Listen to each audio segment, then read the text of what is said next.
In 2022, you sat on a $32 billion crypto empire.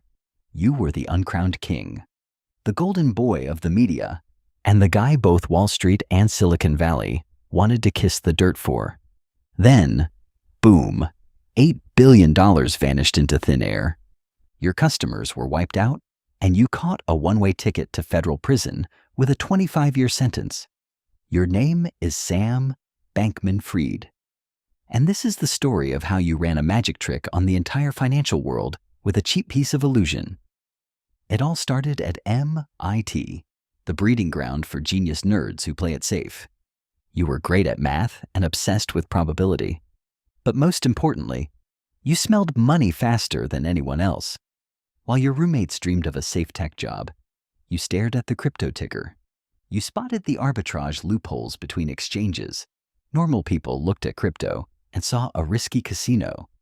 You looked at it and saw a massive money printing machine waiting for you to flip the switch.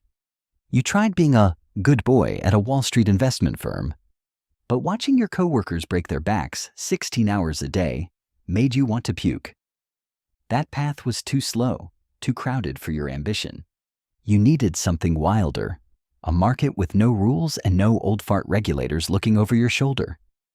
Crypto was the answer. You quit your job, rounded up a few four-eyed geeks, and dove straight into the eye of the hurricane. At Alameda Research, you discovered the ultimate truth of sales. People don't buy technology, they buy emotion. Customers didn't care, and they sure as hell didn't understand trading algorithms. What they craved was wealth and the feeling of security. So, you stopped selling dry lines of code. You started selling a premium product, absolute trust. As long as you made them believe their money was safe, they would hand over their life savings. In the beginning, Alameda's arbitrage game worked like magic. Money poured in so fast, your team didn't even bother to count it. You became arrogant. When you make millions of dollars a day in your early 20s, your brain gets rewired. You start thinking you're the Messiah. You start thinking the law is only there to restrain the clueless peasants, while you stand above it all. But trading was still a manual hand-to-mouth grind. You needed a massive funnel to suck in the world's cash. Enter FTX. If Alameda was the warhorse hunting for money, FTX was the state-of-the-art casino you built for the world to bet. Customers deposited real cash and watched pixelated numbers dance on their phone screens. They thought they were getting richer by the second. Little did they know, behind that slick interface was a bottomless pit. Their cold, hard cash had been funneled out the back door by you a long time ago. Within a few years, FTX became a monster. You dressed it in a pristine white shirt right in the middle of the crypto mudslide. You pitched FTX as the most legitimate, clean, and safe exchange in history. Top Wall Street venture capital firms brought 9-figure suitcases of cash, begging you to take it. Sports superstars and supermodels fought to endorse you. The media called you the next Warren Buffett. You didn't need to be a saint. You just needed to play the part better than anyone else. Your ultimate hustle? The effective altruism pitch. You showed up in public with messy, uncombed hair, wrinkled cargo shorts, and tattered sneakers. You told the world, you don't make billions for yourself. You do it to save humanity.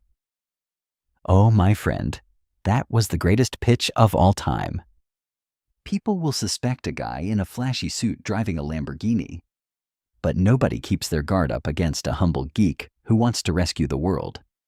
Greed is a tough sell, but righteous greed gets everyone to open their wallets. But the reality inside was a ruthless joke. On paper, FTX and Alameda were independent. In reality, they were conjoined twins. FTX scooped up customer deposits, and Alameda reached right into that vault to trade recklessly. To legitimize it, you printed your own play money token called FTT. Then you valued it at billions to use as collateral. It was a demonic loop. Use customer money as leverage. Use trash as backed assets. As long as nobody ran for the exits at the same time, you were still geniuses. By 2021, the party reached its peak. FTX was valued at insane numbers.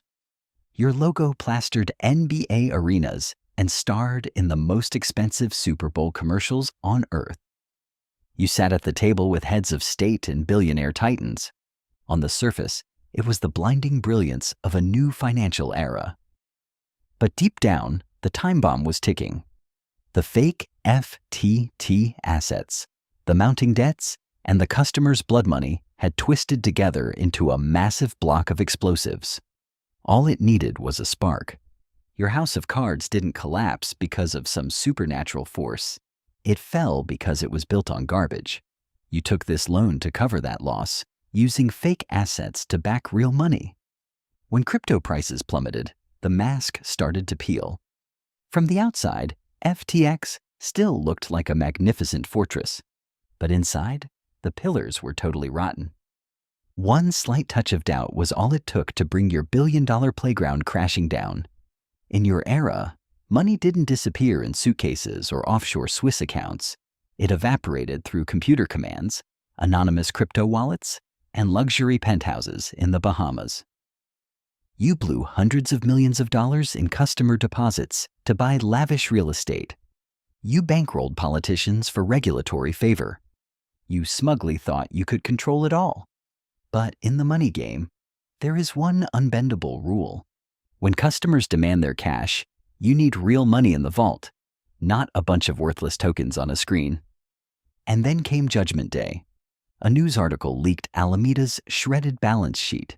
Your arch-rival smelled blood in the water and delivered the killer blow by announcing a total dump of FTT tokens. Instant panic spread like the plague. The terrifying question echoed everywhere. Is my money still there? One person withdrew, 10 people withdrew, then tens of thousands frantically hit the withdraw button. It was a textbook bank run. Your $32 billion exchange turned into a hollow corpse in 72 hours. The spotlight went dead. Cold-faced lawyers and bankruptcy restructuring sharks stepped in to strip away your power. FTX filed for bankruptcy, and you were kicked out of the CEO chair. Then, the best part of the show began. Your inner circle walked into FBI interrogation rooms one by one. The ones who lived with you in that Bahamas penthouse and spent customer money right alongside you. Caroline, Gary, Nishad, they all dropped to their knees to testify. They exposed every dirty corner of the scam machine you ran. No gunshots, no FBI agents kicking down doors to snatch phones. The end of FTX happened in the chilling silence of legal paperwork and court filings. 1 week, you were the future of global finance. The next week, you were a pile of rubble. The scandal of the century, with millions of broke victims worldwide. A billion-dollar empire collapsed with a single signature on a Chapter 11 bankruptcy form.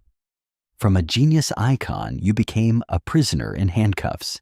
Sitting in front of the jury, you still tried to use your smooth tongue to excuse it. I didn't mean to. It was just a risk management mistake. But the prosecutors didn't buy it. They rolled out tons of evidence, encrypted messages, and secret backdoors proving you intentionally stole customer funds. Game over. The handcuffs locked around your wrists, ending a wild, twisted dream. You were thrown into prison with a quarter-century sentence. No more flashy interviews, no more legendary t-shirt and shorts outfit, just a monochrome jumpsuit. You lost it all, the money, the fame, and your freedom.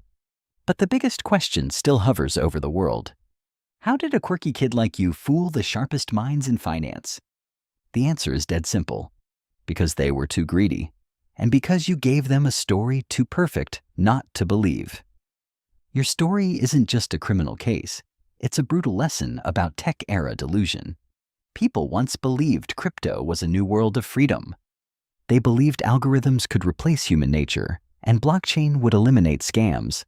But turns out, technology was just a fresh coat of paint, hiding the most primitive human instincts, bottomless greed and blind naivety.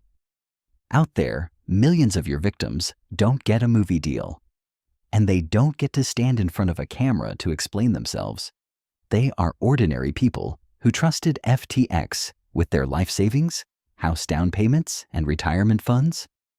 Just because they believed in your makeup-free face and messy hair, the courts might liquidate assets to give them back a few pennies on the dollar. But the betrayal and the pain of loss can't be healed by any algorithm.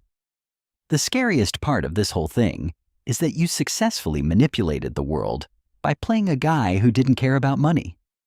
You showed them exactly what they wanted to see, a humble genius using finance to save the earth. But in the real world of money, great stories are garbage without governance and transparency. A screen balance isn't real cash in a pocket. You thought you were building the future, but in reality, you were just recycling the oldest trick in the book, painting a luxury dream with someone else's blood.